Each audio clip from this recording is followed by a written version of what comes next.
چھوٹے لفظ ہیں، اتنی بار پڑھو. ایک دعا ہے 3 بار اس کو پڑھو، صبح شام تک کائنات میں کوئی چیز تمہیں نقصان نہیں پہنچا سکتی.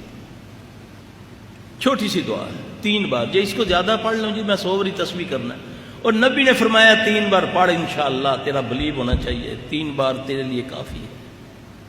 یہ کرو. یہ ساری رہنمائی، ہر چیز کا علاج، کون سا علاج ہے، کون سی فزیکلی بیماری، کون سی روحانی بیماری ہے جو قرآن میں اور حدیث میں اس کا علاج موجود نہیں ہے.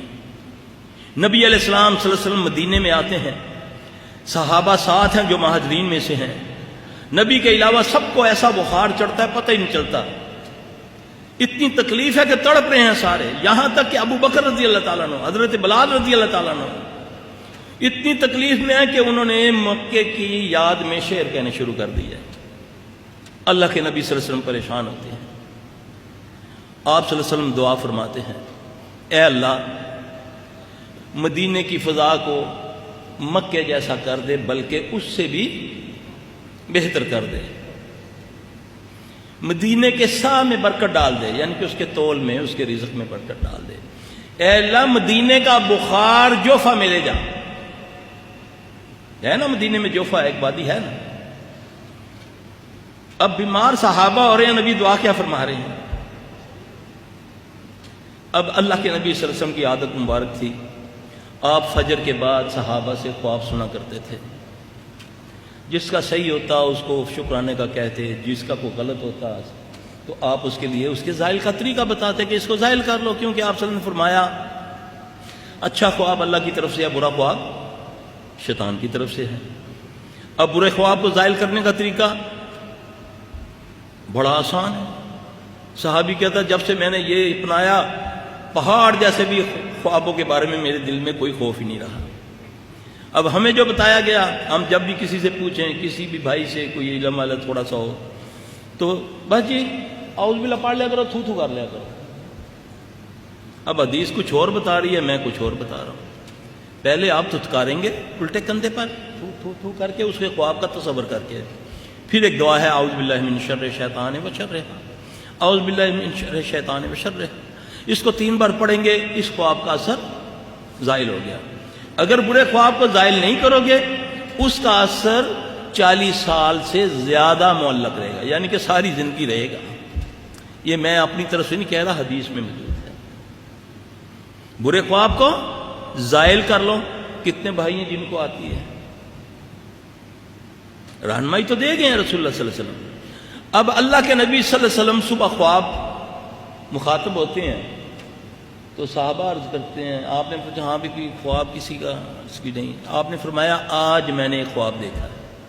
محمد صلی اللہ علیہ وسلم خواب سنانے لگے ہیں. میں رات کو پریشان تھا تو میں نے اللہ سے یہ دعا کی تو خواب دیکھتا ہوں کہ ایک دراز قد کی کالی سیاہ لمبی عورت، کالا لباس پہنے ہوئے، بال کھلے، مدینے سے بھاگتی جوفہ کی طرف جا رہی ہے. یہ نقطہ سمجھیے میرے بھائی. ہم اپنی کم علمی میں تو اس کو خاص کر جو ہمارے بھائی علم والے آپ کہلاتے ہیں، زیادہ تر اللہ ماشاءاللہ سب تو نہیں، وہ جہالت کے انداز سے ان چیزوں کو رد کر دیتے ہیں. شیطان کا انکار بھی جو ہے نا وہ بھی کفر میں آتا ہے، کیونکہ شیطان اللہ نے پیدا کیا ہے تو قیامت تک کے لیے اللہ نے اس کو مہلت دی ہے، اس کو اللہ نے قوت دی ہے. ہم کہتے ہیں اللہ کو من شر ما خلق، میں تیری پناہ میں آیا، اس رب کی پناہ میں آیا جس نے وہ یہ شر پیدا کیا. شیطان بھی اللہ نے پیدا کیا ہے. اب اللہ کے نبی صلی اللہ علیہ وسلم کو آپ نے فرمایا، سنایا تو اس کے بعد ہی جتنے صحابہ بیمار تھے ساروں کو اللہ نے شفا دے دی. اب وہ کیا تھا؟ وہ بخار کیوں ہوا؟ وہ اسیبی بیمار تھا. اسیبی جن بیماریاں لگاتے ہیں، شیاطین جنوں کی وجہ سے بیماریاں لگتی ہیں. میری جو اسیسمنٹ ہے کم از کم نہیں تو 90% بیماریاں جنات لگاتے ہیں. وہ بیماریاں جن کو میڈیکل سائنس ثابت نہیں کر سکتی. آدمی کو بیماری موجود ہے لیکن وہ وہاں ہاتھ اٹھا لیتے ہیں، نہیں جی ہمیں سمجھ نہیں آ رہی، ٹیسٹ سارے صحیح ہیں. گائنی سے لے کر سر درد تک کون سی ایسی بیماری ہے جس کا علاج تمہیں قرآن و حدیث میں موجود نہیں ملتا؟ یہ ہم نے اس علم کے ساتھ بڑی زیادتی کی. یہ سلفیوں کا کام تھا. ہمارے بڑے جتنے ہیں امام مالک جنات کے کام کرتے تھے. جنات ڈرتے تھے ان سے، جوتوں سے ڈرتے تھے. ابن تیمیہ رحمۃ اللہ علیہ، ابن قیم رحمۃ اللہ علیہ، جتنے ہمارے بڑے بڑے گزرے ہیں یہ سب جنات کے ماہر تھے. جب آپ اپنے دشمن سے آگاہ ہوں گے تو اس کی چالیں بھی سمجھیں گے. پھر اس کو بچنے کے لیے جو آپ کا رہنما دیا اللہ نے، وہ اللہ نے دیا، اس کا نام محمد صلی اللہ علیہ وسلم ہے. اب بعض لوگ آ کر کسی کو کہو نا کہ یار فلانے کے گھر سے چیزیں چوری ہو جاتی ہیں، پتہ نہیں چلتا، اور نہیں کوئی اس بچے نے چوری کر لیتی ہے. ایسا ہی ہوتا ہے نا، شیطان ادھر آنے نہیں دیتا. صحابی سے بڑھ کر جس کے پاس نبی کی امانت ہے.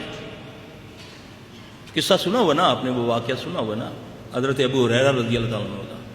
اس میں بھی ہم نے اس حدیث کے ساتھ کوتاہی کی، اس میں کمی کر دی ہم نے. وہ پوری حدیث جو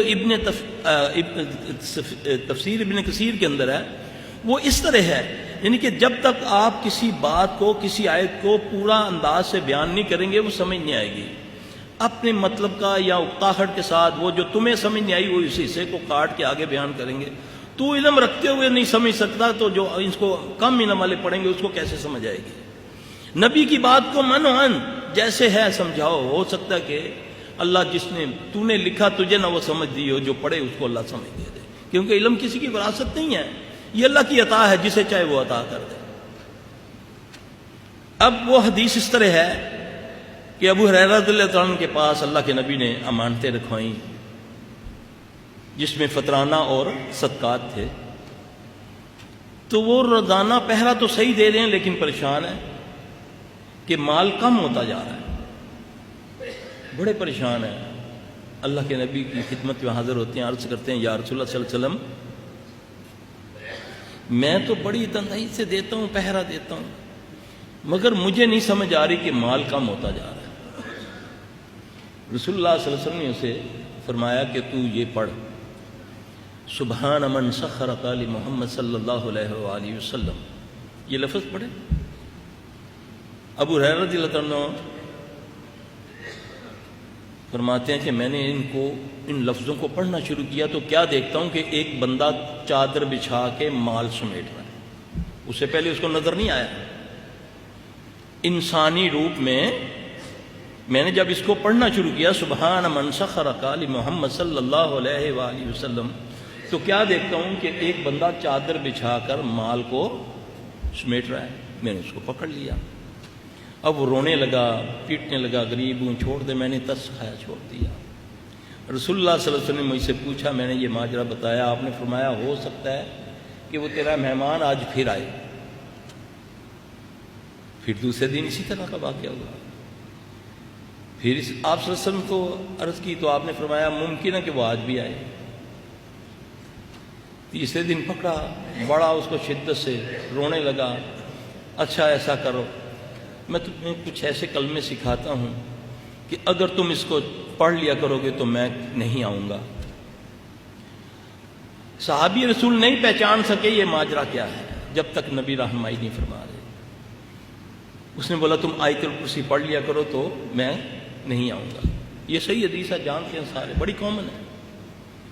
اس کے باوجود میں اگر کسی بندے کا کوئی سائل میرے پاس آتا ہے اور کہتا ہے میرے گھر سے اس طرح معاملات ہوتے ہیں، میرے پیسے تجوریوں سے غائب ہو جاتے ہیں، کپڑے غائب ہو جاتے ہیں، اور میں کہتا ہوں نہیں ایسا نہیں ہو سکتا، تو اس سے بڑی جہالت کیا ہوگی. اس کا علاج بھی بتا رہا ہے نبی صلی اللہ علیہ وسلم کے ذریعے ہمیں، وہ بتا بھی رہا ہے، اس کے سورسز بھی بتا رہے کہ کس طریقے سے ایسے ہوتا ہے. یہ علیحدہ بات ہے کہ میں نے اس کام پر محنت ہی نہیں کی، میں نے تو اس پر خیانت کی، اور آج یہ حال ہے کہ لوگ آستانے آباد ہیں. کیا کیا ہو رہا ہے لوگوں کے ساتھ. جو مجبور ہے وہ کیا کرنے کے لیے نہیں تیار ہو جاتا. کتنے لوگ تقوی لے ہیں، ورنہ تو اولاد کی خاطر میں نے اللہ کی قسم لوگوں کو ہندوؤں کے پاس جاتے، اولاد اہل حدیثوں کو دیکھا ہے ہندوؤں کے پاس جا کر علاج کروا رہے ہیں، دوسرے رافضیوں کے پاس، گندے ترین عقیدے عیسائیوں کے پاس لوگ جا کر علاج. بھئی ان کو تم کہتے ہو یہ کرتے ہو وہ کرتے ہو، پہلے ان سے پوچھو تمہیں مسئلہ کیا ہے.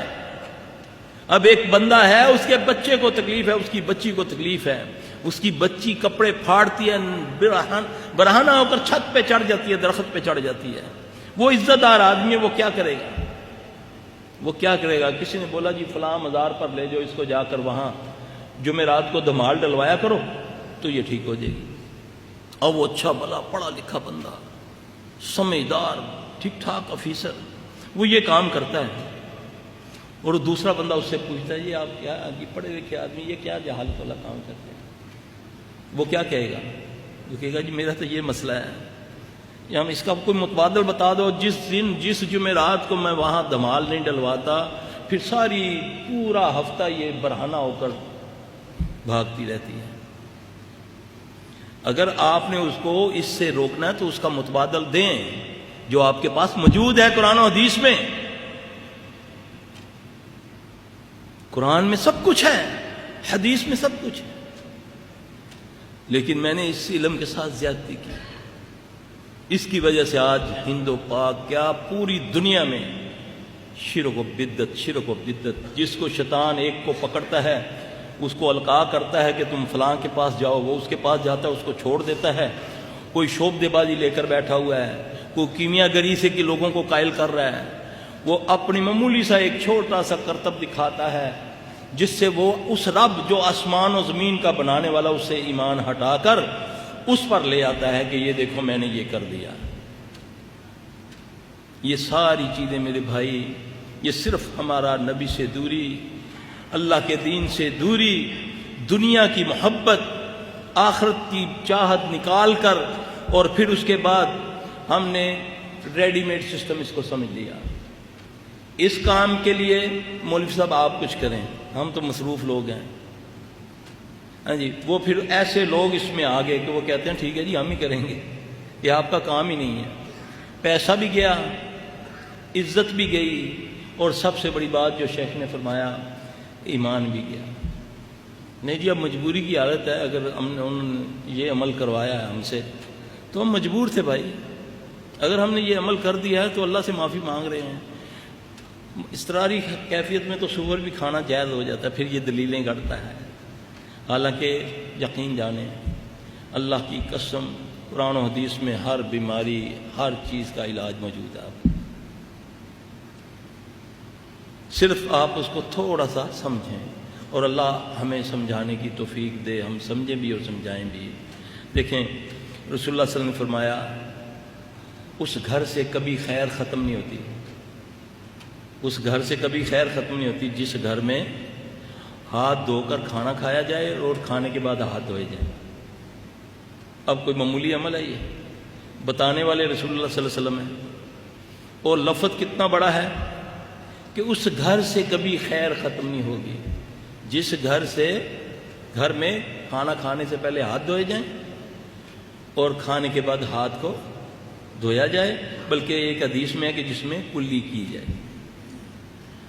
آپ کتنی بڑی گارنٹی کون دے رہے ہیں؟ محمد صلی اللہ علیہ وسلم۔ آپ نے فرمایا صبح جب تم فجر کی نماز کے بعد 3 بار اس کو پڑھ لو، بسم اللہ الذی لا یضر مع اسمہ شیء فی الارض ولا فی السماء وهو السمیع العلیم، جو اس کو 3 بار پڑھ لے گا، صبح سے شام تک کوئی چیز اس کو زمین و آسمان میں اس کو ضر نہیں پہنچائے گی، کوئی جادو، کوئی ٹونا، کوئی نظر، کوئی بم، کوئی کچھ، انشاءاللہ ہمارا ایمان ہے۔ اس پر گارنٹی کس نے فرمائی؟ محمد صلی اللہ علیہ وسلم نے۔ کتنے ہمارے بھائی ہیں جو پڑھتے ہیں؟ آپ نے فرمایا جس نے صبح کی نماز پڑھ لی جماعت کے ساتھ وقت پر، اللہ کی طرف سے اس پر گارنٹی آ جاتی ہے کہ اے بندے تو میری ایمان میں آ گیا۔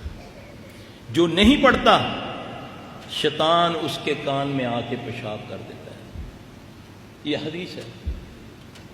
جو نہیں پڑھتا فجر کی نماز، شیطان اس کے کان میں آ کے پیشاب کر دیتا ہے۔ یہ کہاوتیں نہیں ہیں، جیسے آپ نے فرمایا نا کہ بسم اللہ سے کھانے سے پہلے بسم اللہ پڑھ لیا کرو، سیدھے ہاتھ سے کھایا کرو۔ جو بسم اللہ نہیں پڑھتا بلکہ شیطان بھی اس کے ساتھ کھانا کھاتا ہے، ریئلی جنات اس کے ساتھ کھانا کھاتے ہیں، شیطان جن ہوتے ہیں نا، وہ کھاتے ہیں، ہمیں نظر نہیں آتے۔ ہم کہتے ہیں نا ہمارے گھروں میں برکتیں نہیں ہیں، پیسے بڑے کماتے ہیں لیکن سمجھ ہی نہیں آتی کہاں جاتا ہے۔ خیریں خیریں ملیں گی صرف محمد صلی اللہ علیہ وسلم کی باتوں پر عمل کر کے. یہ تکلیفیں بیماریاں